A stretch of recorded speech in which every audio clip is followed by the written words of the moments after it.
Hi everyone, my name is Roberto Blake. I'm 25 years old and I am a graphics designer. And today I'm going to be talking to you about the importance of typography in graphics design. For those of you who don't really have a firm grasp of what typography is, it's where we use text and typographic elements in a design to incorporate or communicate an idea, a brand, or a logo. Now, you might be wondering why we can't always do that with images. An image may be worth 1,000 words, but the impact of words can never be underestimated and undervalued. Words are what make and break a brand. Nike is the best example I can use of this. Nike now can use its symbol and it's universally known without the phrase or the words Nike attached to it, but that wasn't always the case, and it took a long time and brand recognition and building for that to happen.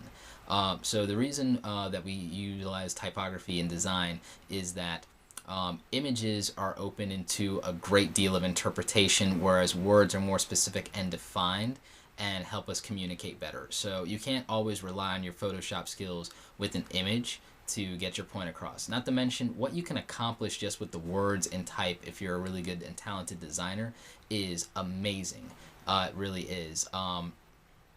There are constantly showcases of artwork that I see all across the web just based on typography and typographic design, and it's one of the first things that advertisers and agencies will look for in your portfolio as a graphic designer. So you need to make sure that you have a good number of typographic pieces in there. For any actual specialty or subset of design, I recommend, even if you don't have them in your main portfolio, that you have anywhere from 10 to 12 solid, absolutely perfect pieces from each one of your design specialties to highlight and showcase at any time.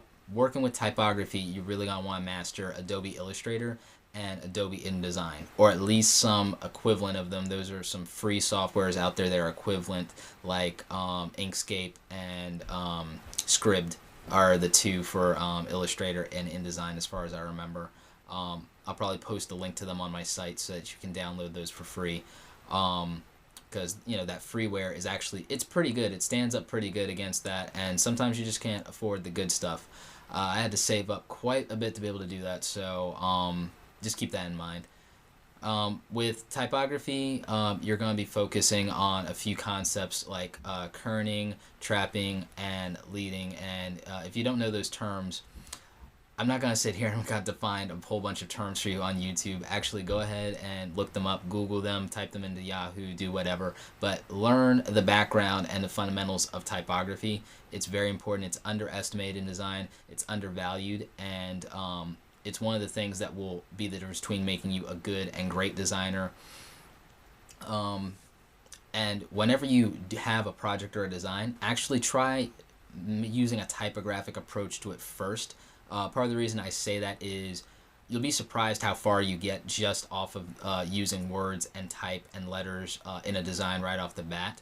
Not to mention that even if you don't end up using that as the whole design, you can use elements from it, or even use some of those typographic treatments you made, incorporate and combine with your images. So that's basically it. I just want you to understand, and I want designers to really take a more method approach to incorporating typography into their design whenever possible, and develop strong typographic skills. Utilizing the great negative and positive space, the right amount of white space, and space in between letters and characters and elements is really important. Things like hanging quotes. These are all things you're going to want to look at. If you're in school as a student for design, your professors are going to really focus on typography, I hope, and they're going to really grade you hard on it if they're anything like mine. I had a great professor for typography, actually. It was like a world of information in this man, Frank Galuccio, and I can't thank him enough, because I used to really get irritated with our focus on typography, because honestly it was boring to me at the time, and it will be to most of you starting out in this field. But it is so important, and you can actually have a lot of fun with it once you really start getting into making logos. Logos are one of the funnest things to do when you start sitting there struggling to design a club flyer.